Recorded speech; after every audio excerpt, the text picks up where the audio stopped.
You bullshit propagandist. Mike Johnson, you bull faux Christian. Chris Cuomo went scorched earth on Mike Johnson, and honestly, it was beautiful to watch. Cuomo called Johnson exactly what he is, a faux Christian and a propagandist, for standing at a podium, wrapping himself in the flag and the Bible, and peddling the same old Red Scare nonsense that McCarthy used decades ago. Johnson's press conference was a masterclass in fear-mongering, claiming Democrats are communists who want to abolish the Senate, defund the police, open borders, and destroy freedom itself. He even invoked "In God We Trust," as if his party hasn't spent years stripping away reproductive rights, attacking LGBTQ families, and gutting social programs. The host, The Power Playbook, breaks down Johnson's hypocrisy beautifully, pointing out that while Johnson screams about rights being taken away, he's actively trying to take away healthcare, Social Security, Medicare, and bodily autonomy. Cuomo and the host are both calling this what it is: a cynical, unholy performance from a man who uses religion as a political cudgel while ignoring every tenet of the faith he pretends to represent. Breaking news, Mike Johnson, who rules by the good book, must have skipped a few pages.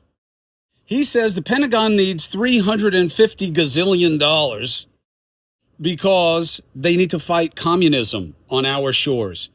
You bullshit propagandist. Mike Johnson, you bullshit faux Christian. Man, you are not ruling by the good book. You just lied your ass off. This Pentagon gets more money than ever. You wasted it on a foreign war that was never strategically or tactically going to get us where we need to be. And now you're saying they need $350 billion, whatever it is, to fight communism on our shores. Really? I mean, when do the boogeymen stop? When do they start respecting that you're not an idiot? Why don't you just say, to kill Democrats? We want to use the military to kill Democrats. Just say it, Mike. The good book says tell the truth. Congress put "In God We Trust" above the rostrum because they wanted to remind everybody who would ever serve in this body in Congress that there is a huge distinction between us and the Soviets' philosophy. Communism, Marxism, socialism, all this begins with the premise that there is no God. It's a totally different philosophy. In our declaration that we just celebrated, 250 years on July 4th, the nation's creed, as you hear me talk about all the time, the second paragraph, we hold these truths to be self-evident and all men are created equal. Our rights come from our Creator God. They do not come from the government. The communists believe the opposite. They believe that the government is, the state is God. The state is the one that gives you all your rights. And you know what? The state can also take those rights away. And that's exactly what happens. It's inevitable. Communism and this philosophy has led to the murder of tens of millions of innocent people in the 20th century alone. It is a nightmare. It is a trail to certain death, okay? And that's why we're speaking in such stark terms, because we need America to wake up. We're not even, look, 35 years ago, Republicans and Democrats in Congress, when I was coming up in, the Reagan years, they were fighting communism on a distant shore. Now it's here. But in Congress, they all agreed on that. They obviously knew that we had to fight communism. And so what they were doing here for domestic policy, that was foreign policy. Domestic policy, they were arguing over, marginal tax rates and the shades of regulation and how large the government should be. There wasn't a huge difference, a chasm between the two parties. Those days are gone. Right now, domestically, we are arguing, we are debating, we are fighting. The election will be over whether we're going to maintain our freedom in a constitutional republic, the greatest experiment in self-governance in the history of the world, the longest surviving constitution on the planet, the nation that everybody wants to emulate and everybody wants to come here. We have to seal our borders so they won't flood over them.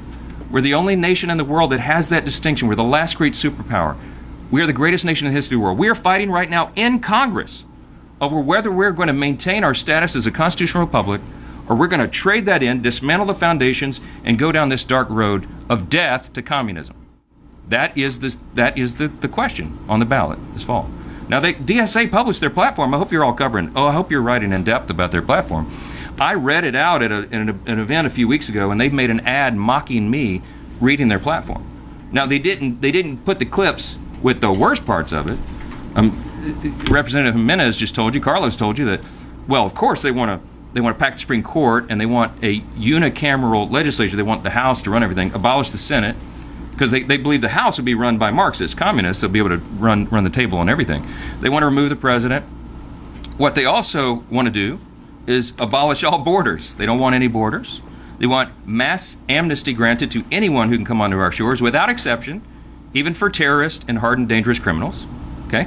They don't want prisons. It's in their platform. They want to remove the carceral state, they said. No prisons. They don't want to fund the police.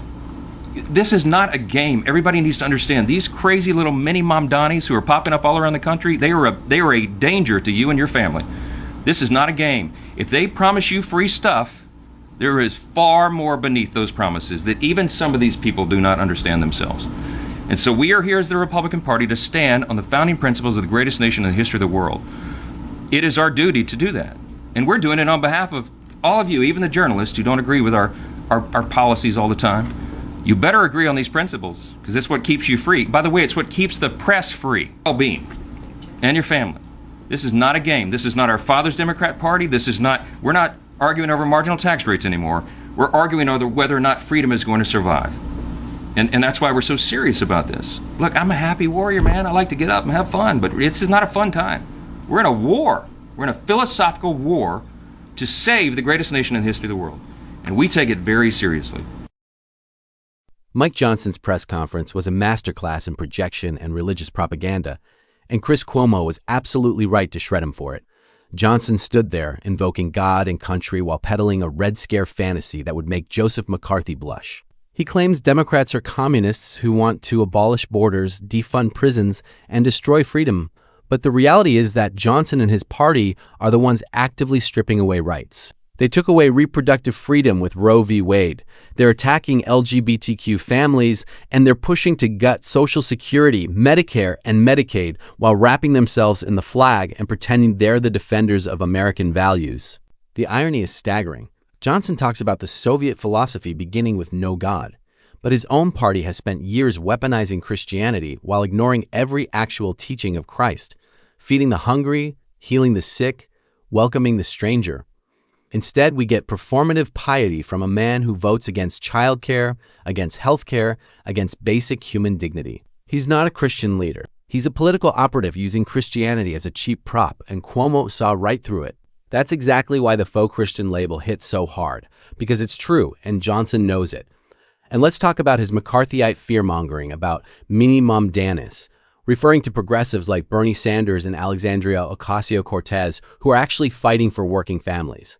Johnson wants you to believe that universal health care and free college are communist plots. But his only answer to Americans struggling is more tax cuts for billionaires and more money for a military that just wasted trillions on a failed war.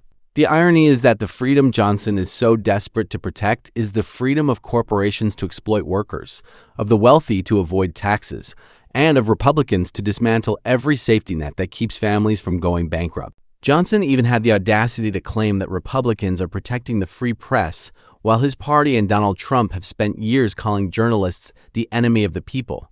It's gaslighting at its finest, and the host rightly laughed at that absurdity. This is the party that punishes truth-tellers, that builds media echo chambers, and that attacks any journalist who dares to fact-check their lies. Johnson's sudden affection for the press is as fake as his Christian piety. He'll say whatever he needs to say to paint Democrats as the threat. But he won't answer for his own record of undermining democracy. Here's the truth that Johnson and his ilk refuse to acknowledge.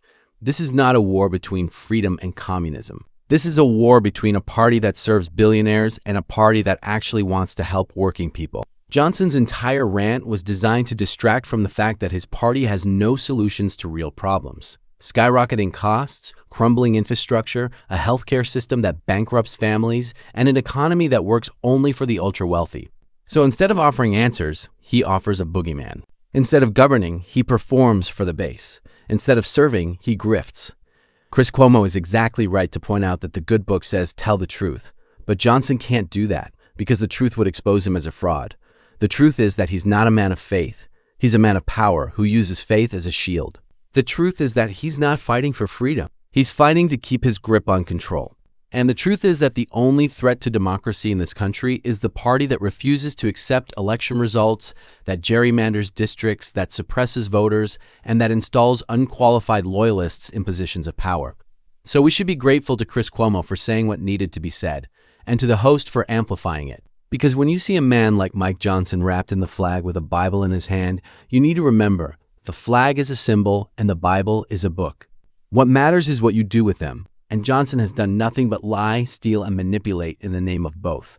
That's not Christianity. That's not patriotism. That's just another grift. And we're not buying it. Not today, not tomorrow, not ever.